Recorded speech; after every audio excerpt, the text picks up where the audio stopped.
پیارے بچوں، آج کی کہانی کا نام ہے آزادی ایک بڑی نعمت ہے۔ اللہ کا شکر ہے کہ اس نے بچے کے دل میں یہ احساس پیدا کیا کہ آزادی کتنی بڑی نعمت ہے۔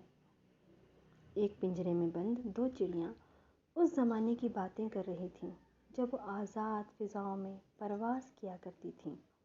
تب نیکو نے کہا، ارے میکو، یہ انسان ہمیں اپنے شوق کے لیے قید کر لیتے ہیں۔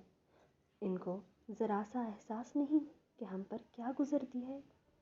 ایک نے کہا، انسان تو ہر طرح آزاد رہتے ہیں۔ آزادی کی اصل قدر تب معلوم ہوتی ہے جب وہ چھن جاتی ہے۔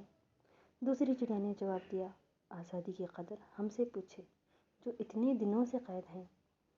عبداللہ اپنے گھر میں بے چینی سے ٹہل رہا تھا۔ کورونا کی وبا کی وجہ سے لاک ڈاؤن تھا، اس لیے وہ گھر میں قید ہو کر رہ گیا۔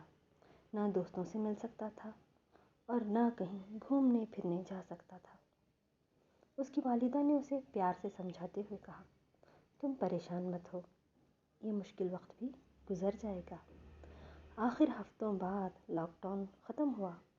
عبداللہ بازار کی طرف جاتے ہوئے بہت خوش نظر آ رہا تھا۔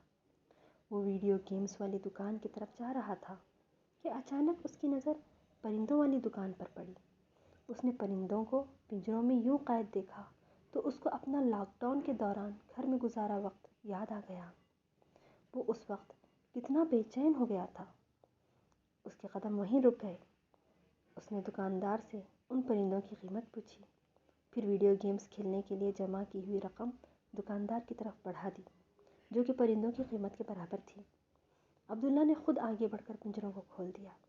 پنجرے کا دروازہ کھلا تو دونوں چڑیاں چوں چوں کرتی ہوئی اڑ گئیں، جیسے کہہ رہی ہوں، اللہ کا شکر ہے کہ اس نے بچے کے دل میں یہ احساس پیدا کیا کہ آزادی کتنی بڑی نعمت ہے۔